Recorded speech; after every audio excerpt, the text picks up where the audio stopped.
So I bet you're wondering how I got into this position. Well, it's all started a really long time ago, back in 1948, when next thing I know, I guess I turned into a dog. I looked over, next thing I know, there's 17 alleyways next to me, 7 birds are in them, and all I'm thinking is, why? Why are they all here? I'm trying to think exactly just how on earth this could ever have happened. So let me tell you the story of how I became the world's most successful businessman by using 17 paper clips in 200 little kids to get thrown into a chipper and get turned into mulch. So I look over, and next thing I'm thinking to myself is, well, how exactly am I going to get this all done? It's not really the hardest thing in the world, but it's also not the easiest. It really all consists of business. I'm trying to look over and I'm trying to think, what's the best course of action for all of this? How can I get to become a successful businessman with my paperclips? Well, I think to myself, I think it's time that I go about to the paperclip factory. So I go down there and I ask the executives, how did you get so successful? What got you into paperclip making?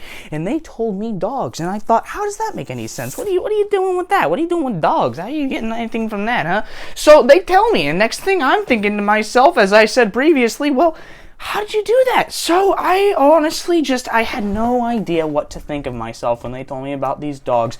They showed me a photo, a big photo, and I don't really think you're prepared for this. They showed me a photo of a dog, but not just any dog, the dog, that's right, David Hasselhoff, he was there.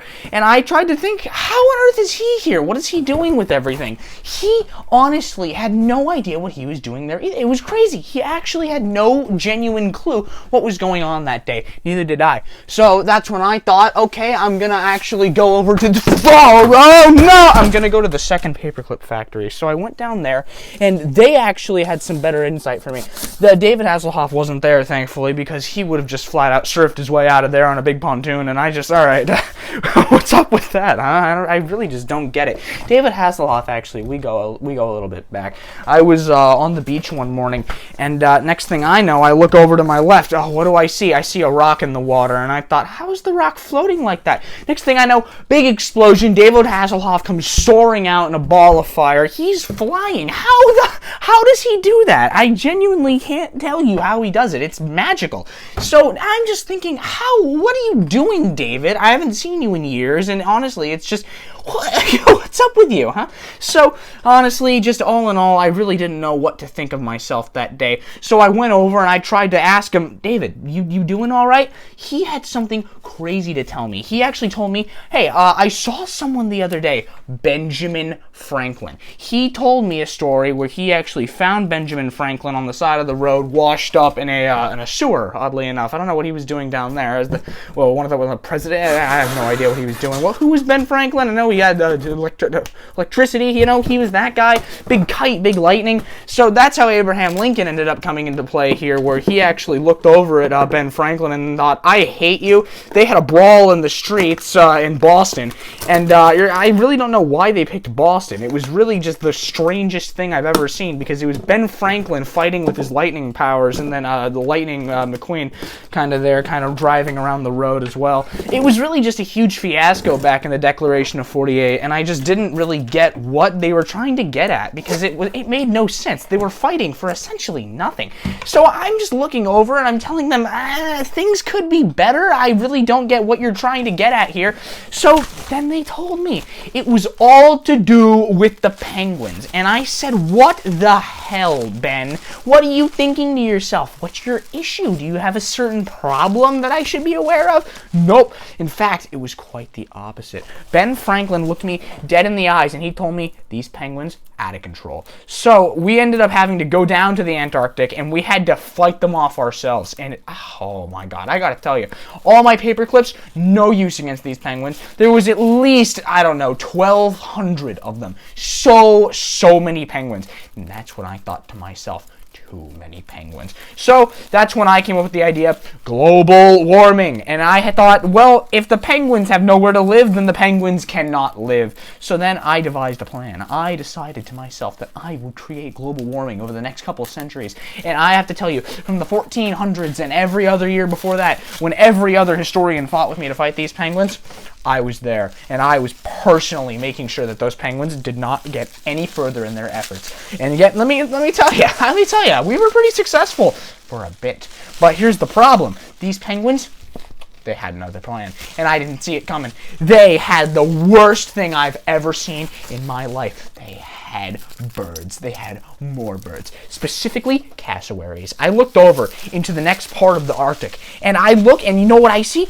Big cassowary. It's flying. How does it do that? They can't fly. The cassowaries can't fly. That's what I thought, up until I see this cassowary flying. And oh, you wouldn't believe it. This thing was at least 7 feet tall. It was flying around at least Mach 8. I don't know how they did that, because cassowaries, I think they would actually split apart past a certain, speed. But I guess they had some armor on it that would keep it, from getting hurt. But that also begs the question, how in the genuine hell did penguins acquire armor, and why was Ben Franklin having to fight off the cassowaries with laser turrets? I don't know what's going on with him. He really has got some screws loose if he thinks that that's actually going to work, especially against the birds. I mean, do you have any idea how hard it is to kill a cassowary? I mean, I'm pretty sure, as far as I remember, you could shoot a cassowary at least 100 times before it drops dead. And then you could shoot it a couple times and it wouldn't even be phased. It would just walk away. What is up with that? So then the hogs come into play. So I'm thinking, oh my God, I need reinforcements. This is really bad. There's so many of these birds. So how am I gonna combat them? And then I remembered Angry Birds. So I went over and I thought, well, I think I know what I can do now. I grabbed a hog, a big one, a 400-pound hog from the forest, and it told me, and I thought, what the I can't speak hog. So then it started speaking English, of course, and then said, I think I can help you against these birds. So the hog painted itself green and then proceeded to go grab a bunch of big machines and a slingshot that it could kill the birds with. And I think you can kind of picture where this is going. Angry Birds in real life. That's kind of how this whole thing happened. The Declaration of Independence was actually not written by Thomas Jefferson, but it was actually written by Steven Universe. And I told him, what are you doing, Steven? Are you okay? And then he said no. So then next thing I know, the birds are actually like fighting against me and Steven. And I was actually wondering where Steven came into play, but I wasn't able to figure that out until the next episode. So I looked and then I thought, well, how exactly is Steven going to win this fight? He's a gemstone, right? He has nothing over these birds. But that's where I was wrong. Steven had one thing up his sleeve that I would have never dreamed of. He had a bagel, a separate bagel from all the other bagels on the planet. And I thought, it's a piece of bread. What are you going to do against that? Pigeons! They were everywhere. He threw that bagel on the ground, and then pigeons flocked to go and get it. And that's when I realized there are so many more pigeons in the world than cassowaries. So I took that pigeon, and then I threw it at the cassowary. But one thing you don't know about pigeons is they're actually deadly killers. That pigeon actually morphed into a transformer, and I don't know how it did that, because it's a pigeon. I don't know what it was doing. But it flew over there. Next thing I know, it flat out transformed. And it was baffling. It really had no idea what it was doing. Neither did I. But you know what? It did the job, that's for sure. So I looked over, pigeon, wow, it flat out flew away. And then the cassowary, oh my God, it was a puddle. Every single one of them, every one of the like 10,000 cassowaries that fought that day, instant dust, completely gone. But the problem was, it wasn't a fair fight, because even though the pigeons absolutely won by a landslide, Benjamin Franklin wasn't doing so well. In fact, I'd say he was doing quite bad. He had no clue what to do as soon as the cassowary bomb hit him. So, unfortunately, he didn't survive the catastrophe. In fact, he actually was known in the history books to have died as as like one of the most influential men in history. But one thing that people don't know is that he didn't die of natural causes or any disease or anything like that. It was a bird. It was a really big bird, in fact. And I really wish that people would know more about that. And I just don't get it. I just don't get how on earth soda is made. I really don't understand. Have you ever been to a soda factory? I've never been. And honestly, I've seen videos of it, and I'm just like, what are you doing, huh? You make sparkling water and then add the syrup? What's wrong with you? just make it all in one thing. It would make it better. It would make it taste more like, I don't know, nice. It would remove any of that, like, you know, hatred for having things be like just slightly worse than they could be. And that's, you know, I think that's the main takeaway from this whole argument, is that pandas really should not exist anymore because they just have no clue what they're doing. They kill their children. Did you know that? Pandas, they're the worst parents ever. Like, they'll have kids and then they will literally roll over on top of their kids and be like, oh, well, looks like you're gone. What is up with you, panda? Huh? I don't understand. The only good panda is the one from Beastars, and he's a guy. He doesn't even have a kid, which that's fair because pandas are stupid. They have no idea what they're doing. Don't even get me started on the crawfish. They actually literally, I once had a crawfish friend. He actually was next to me one time in not a bar, but a really big stadium. I went to go see a baseball game, and then I like looked over next to me. There was this crawfish sitting next to me, and I went, "Oh, it's a crawfish!" And then it like looked at me, and then it shot me in the head. What are you doing, huh? So I just am thinking to myself, I'm gonna die, and it's gonna be due to a crustacean sitting in a baseball stadium in the chair next to me holding a beer. So I looked over at it, and next thing I know, I'm actually in Drusselstein from Phineas and Ferb. I don't know how I got there. I really have no idea. But next thing I know, Heinz Doofenshmirtz looks at me. He gives me a handshake, and then he says, hey man, it's good to see you. I have a new inator that I've invented. Would you like to try it out? I said yes. He said, it's the Deathinator. Uh-oh, I'm gone. I'm in hell. Next thing I know, I'm talking to some guy. It wasn't Satan or anything. It was just some random guy. And next thing I know, it's Ben Franklin. And I thought, what are you doing here? And then he's like, oh, you don't remember oh my God, you don't remember the penguin experiments of 1984? And I said, oh my God, you're so right. And next thing I'm looking at is just all these penguins that Ben was experimenting on. And I thought, Ben, come on. You could have done so much better with these things. What have you been doing all this time?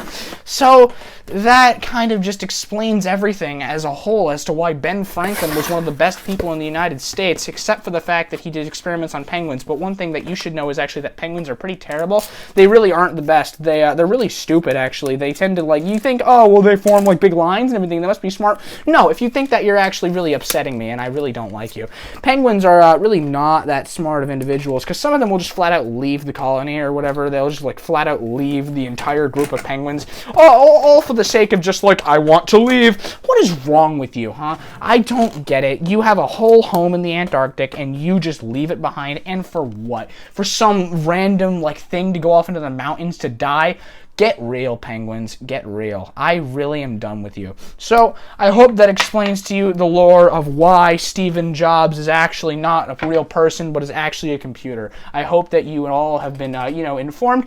And, yeah, just as a whole, thank you for watching my TED Talk and explaining to me how the speed of light works. And, well, thank you. I'll see you next time.